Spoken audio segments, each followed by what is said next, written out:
Hey Ryan, how you doing? Can you hear me? I can. My apologies for no camera. My laptop is in the shop. They always. I just got a new MacBook. The used MacBook is really the best computer I've had in 10 years. Oh, there Really, you go. I'll try How to are speak you? up. I'm doing Yeah. okay. Um, I'll tell you a couple of things so you know. There's when I take my medicine, I have about half hour of what I call the come on period, where it means that the medicine is kind of raising you up. You're calibrating you to the system, and then you get about an hour of sweet time, and then another hour of drop off time. So if I'm sounding weird right now, it's just because I'm kind of overstimulated with the medicine. I try to time it to. I'm on the phone. Sorry, my dad called me. um, I'm outside on the patio, but Yeah, it looks beautiful. oh, you can't see it. I can see you, but you can't see me. Oh, okay. There's no problem. Yeah, that's a good spot for it. But yeah. So I blend it. I blend it with my Well, here's some things I've learned about the medicine. I don't know if you want to start out asking questions or if I should just tell you things.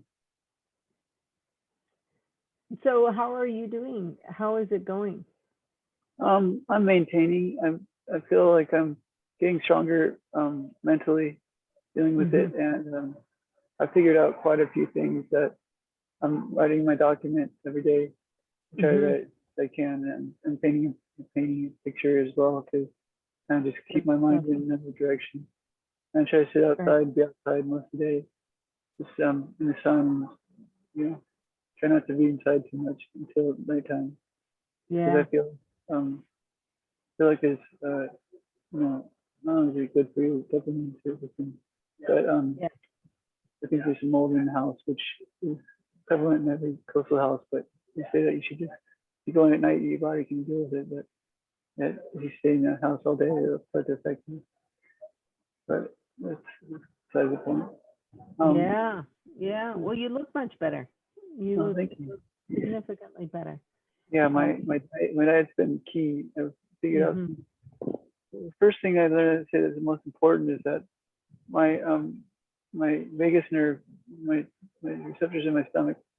I don't know if it's because many of them have died off over 2 years that they make them ones that are there are super sensitive, but I can tell ultra sensitive to uh, stimuli, like Hmm. especially during this period, all stimuli. Like I said, my prefrontal was cut off, so my hippocampus is letting all the stimuli in, and Hmm.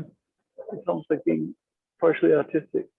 So I have these Hmm. headphones on, and I wear them, and I block out the sun. I kind of modulate the stimulus while I'm on medicine by putting on sunglasses if I step out on the bright side, the sunny sky. But I realize that you have to also allow your system to calibrate to stimulus as well. So you have to Hmm. as you transition, you use tool which is a pair of sunglasses, and Hmm. then or the headphones. But after a while, you take them off a little bit more, or turn off the canceling, or Hmm. let your mind get used to the stimuli again. Right. And then same thing as you go back inside, same kind of thing. It's actually easier to go from heavy stimulus to no stimulus. That's Hmm. easy. That's like setting Hmm. the weight down. So I I've kind of divined that and learned that trick, and it's working pretty well for me. It makes me extend Hmm. all the medicine. And another thing is at nighttime I keep my DBS next to me, and I Hmm. I wake up early in the morning, like six, not six, but like 2 in the morning. I'll take my supplements and my pill, and then Hmm. I switch the DBS up 1 month mark, just Hmm. one point, and that allows me a little bit more dopamine when I need for sleep. It's more important. Yeah. Yeah. And so is that more responsive now that you're kind Um, of well, level up medicine? Yeah.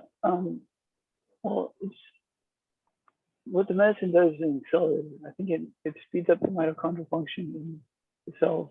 So you have to make sure you have plenty of electrolyte water, lemon, salt water, and a little bit of honey. Keep that on me at all times. And then whatever you put in your stomach when you eat the pill, my system's highly sensitive to. So that ties to chocolate, there's caffeine in that, or has to be certain things.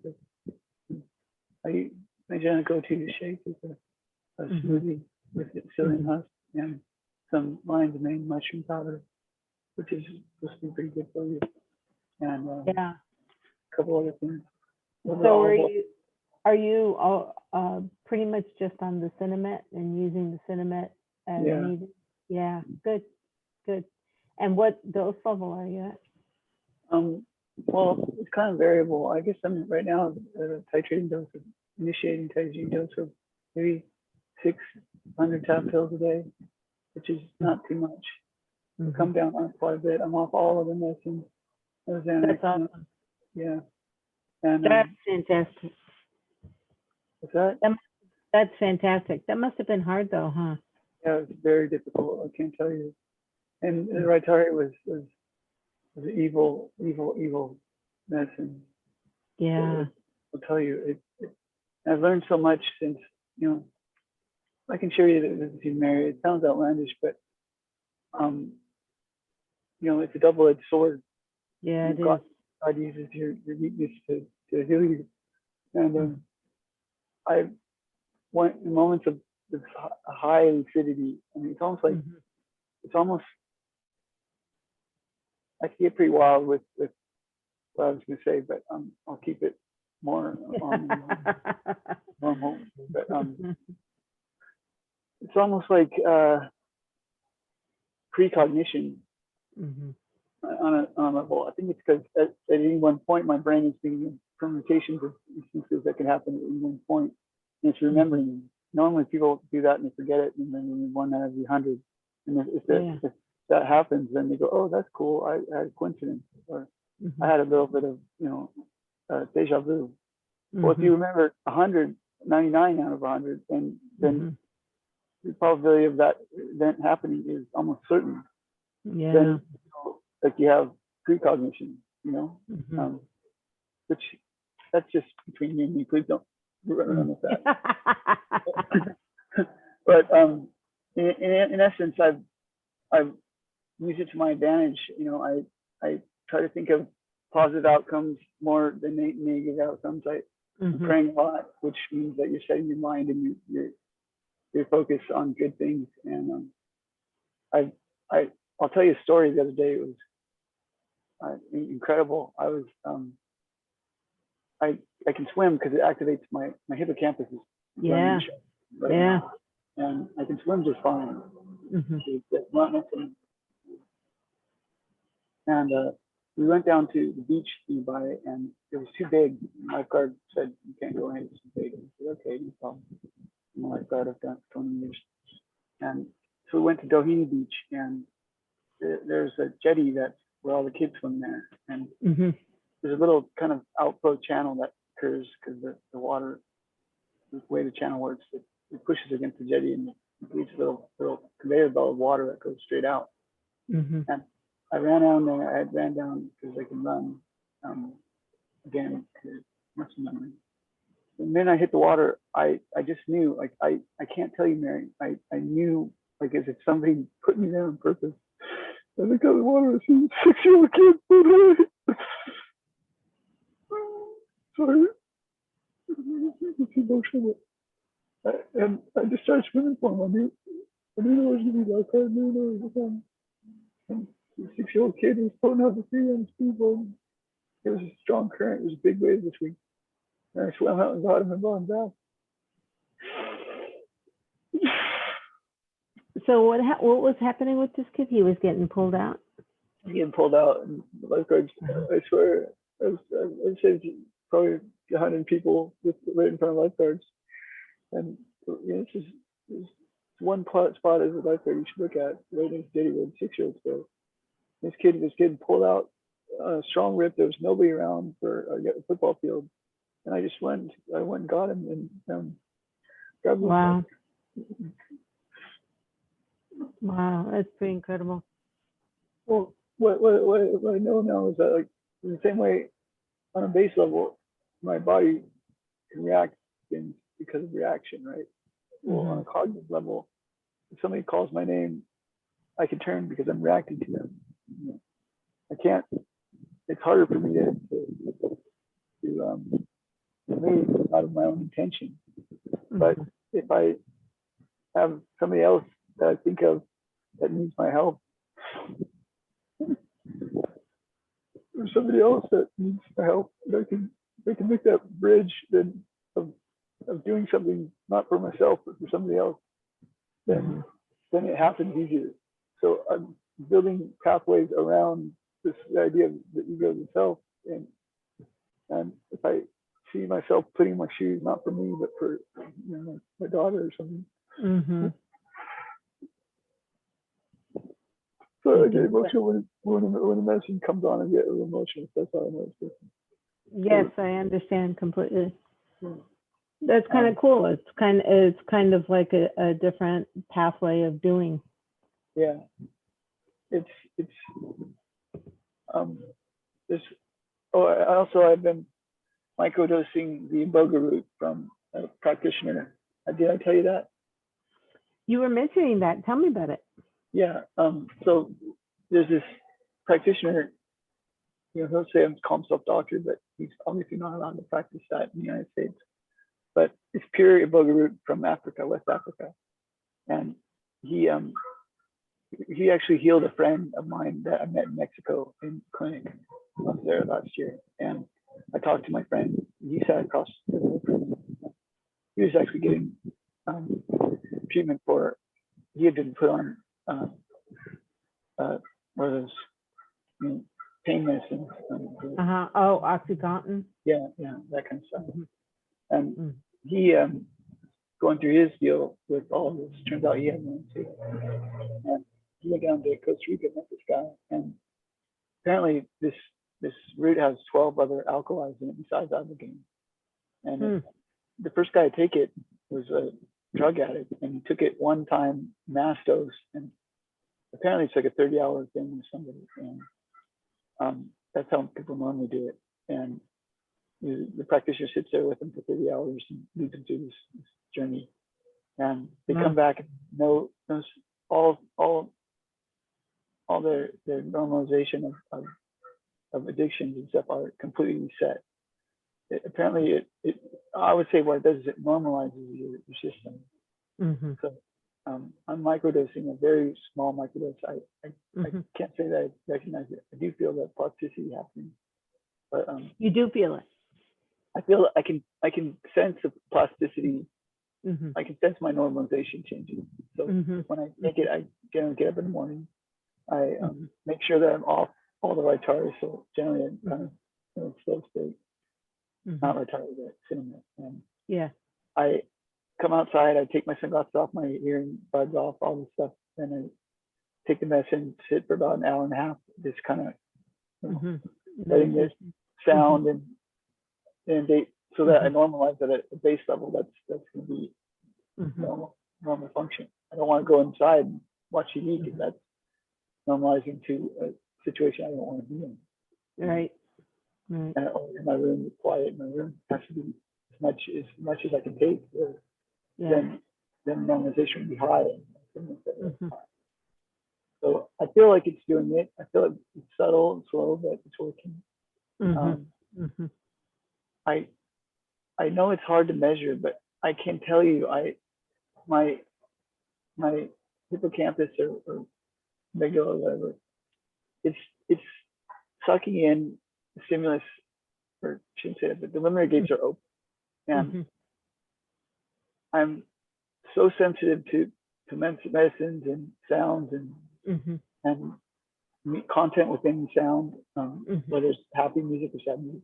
I can't watch TV with my dad when we dinner at night because the gunshots and even the content of the TV, the sounds is too much. I feel like it goes easy.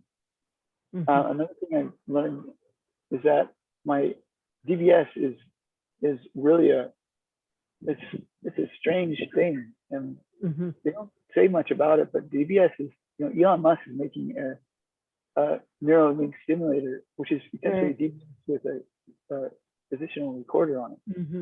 The device itself is very simple. It's always the pacemaker, and you control it with a stinking Radio Shack control. It's nothing fancy, but it does open your mind up to suggestion. And I have to be, I'm kind of like a lucid dreamer. I'm very aware of that suggestion will come to me. So so I'm purposely suggesting myself good things and trying to surround myself with good food. And the food thing has been amazing. Yeah. Partly because I'm so sensitive. Whenever I take the medicine, which is probably about right now 4 times a day, I make sure that my stomach has some kind of medicinal quality. Almond milk with strawberries. I take 2 types of supplements at midday and at morning and night, so I make sure that I take supplements with the so that accelerates the antioxidant inflammatory properties of the medicine, the supplement. I never have food in my stomach. I never eat chips or none of that. Oh yeah, that just does no good. So are you going down to, you mentioned that the particular Dr. Novak is unable to see new patients, but there's a new. There's in fact that my mom could be on the meeting today if she wanted to, but she couldn't, which is already cool. But she says she had some questions for you. We met Dr. Moreno, who actually is a nurse practitioner, because I have to get Medi-Cal at this point. And over by J. Sarah, another godsend thing. Actually, at the clinic, we met this randomly assigned general practitioner who knows Dr. Estrada, which actually went to school with him. And she is very open to naturopathic and Western formats, which is what I'm looking for. She's gonna see me as a GP, which is good, but she also recommended a guy named Dr. Ingels, INGELS, Angels, so with an I. Names is very important. But she recommended him, and he apparently has dealt with the situation very much. Now I have an appointment with Dr. Nicola McFadzean DiCharme, which is, she's written books about Lyme and stuff. I'll keep that, but she charges $500 a meeting. Which, I don't make my decisions based on money if I can. It's not a good way. First is life, and then it's money. So, but she was the one that originally ran the test for Lyme, the test, and we're gonna have a meeting with her on the 6th. And I think I'm gonna schedule a meeting with this guy because it's probably paid for by my insurance anyway. So Dr. Ingalls is a Lyme specialist, and which is Lyme and Parkinson's, which to me is not just being Parkinson's. Right. Oh, that's awesome. So when are you going to see them? The end of next week or the 30th? 30th, I'm going to see good. July 6th. Yeah, July 6th, I'm seeing Nicola. And I have to make an appointment with 75. It's like a full-time job, trying to time the medicine, do what I need to do for my career. And that's important. What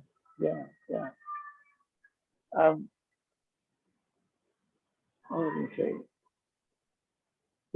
I've determined that, first off, we're creating all this ourselves, our society. We're creating this with bad food, bad stuff going in their heads, bad.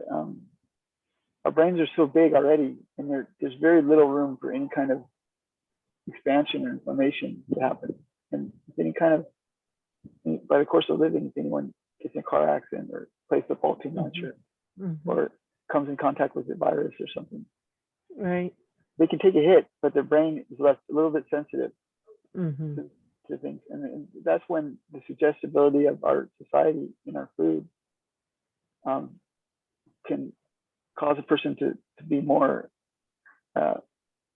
sensitive to things. It's causes a cascade event.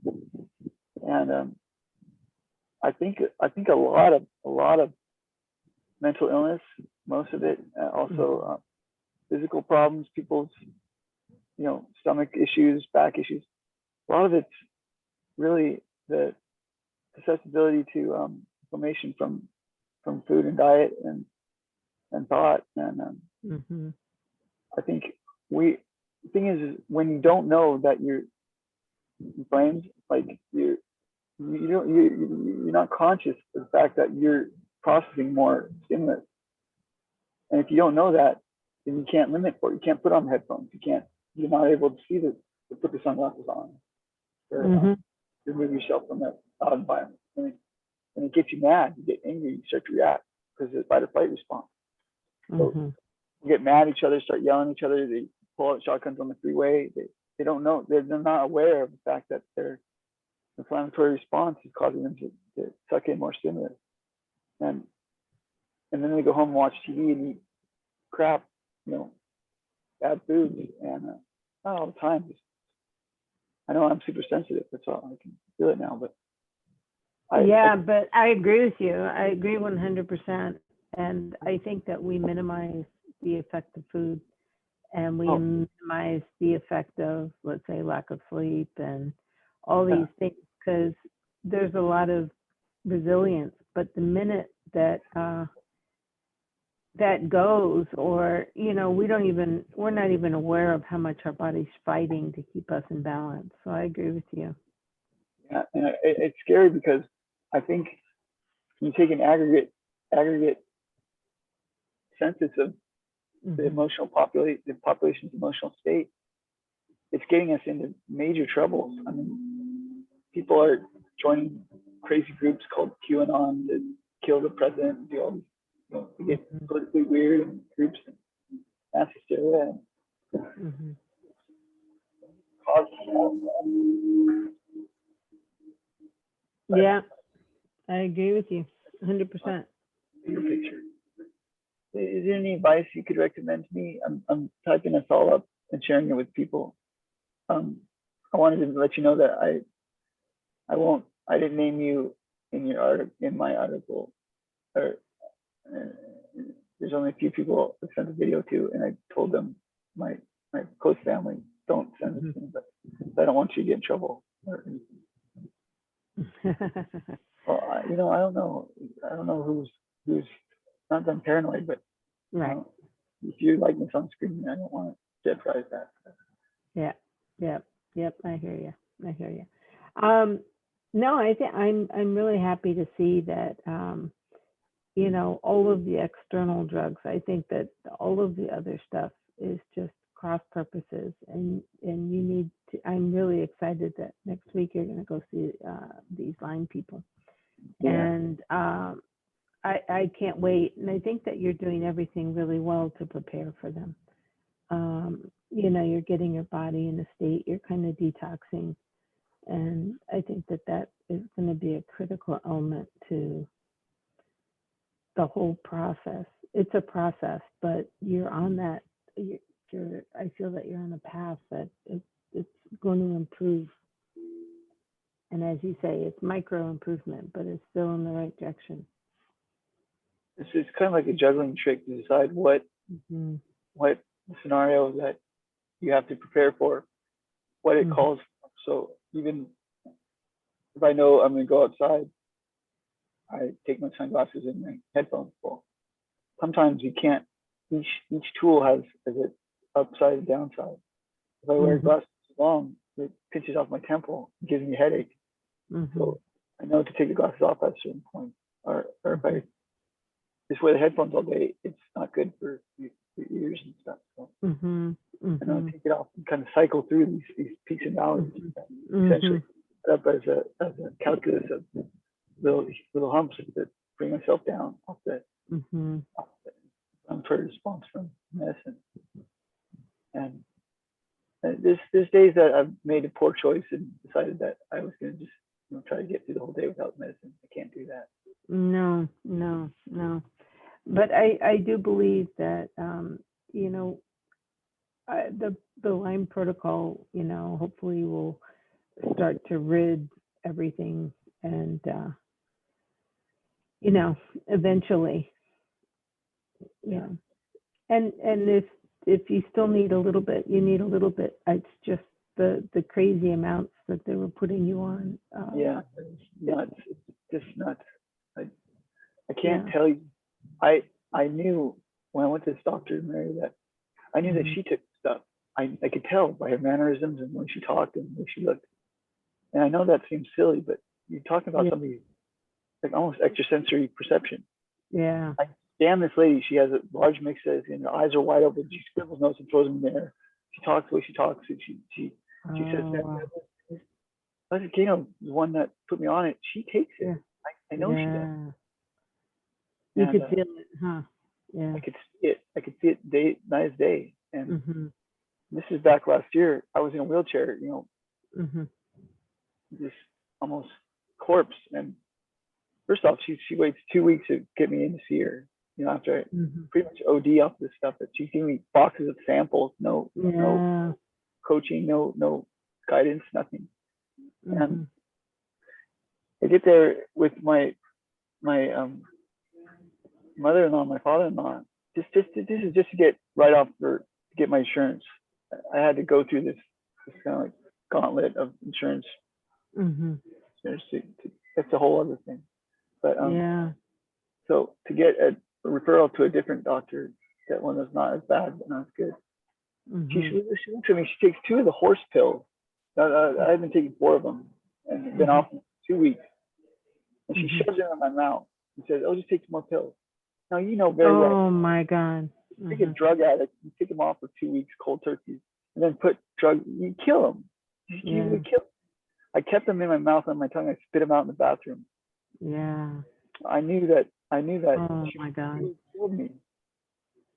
And she was the one that was planning. She knew that this stuff is suggestible. She planted all these really negative ideas in my head about school, about the fact that trying to fire me, and she coerced me into getting a lawyer and all these things. And like I said, it's highly suggestible at that time.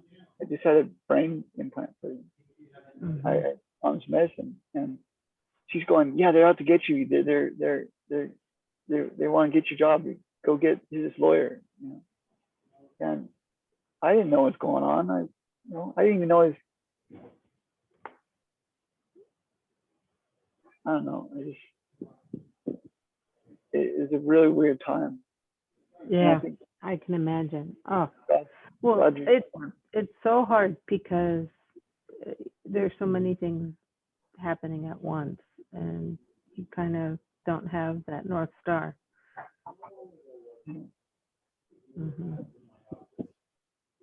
I get it. I totally get it. Well, I cannot wait. I cannot wait until tell me what you guys are going to do next week after seeing the doctors and what the protocol is. You're on the journey. It's fantastic. It's so fantastic. It's an adventure every day, that's for sure. I told you the day what happens today. It seems like some kind of epic, physical challenge every day. Right. What was I going to say? But that's so cool. You're able to swim, I love it. That's very wholesome because your body is. I think one of the things I always loved about swimming is that your entire senses, everything is partaking in the same thing. So it's cool. Very cool. Thank you so much, Dr. Boyle. I Professor Boyle. Mary, Mary, Mary, Mary, Mary. I'll call you Mary, just like that. Stick with it. But there was one thing I forgot to say. Well, I guess oh, did you get the link I sent you to my Google Doc? Yes, I read it. I know sometimes my fingers get so tight that I have trouble typing, but I use the voice recorder. I use I have people. In fact, your student, former student, my former student, Stephanie Ray is helping us out with it. Oh, nice. Yeah, I got her on board too. So. But she's really helpful, and all my friends are smart. Helpful. Yep. I think it's very important to write it down.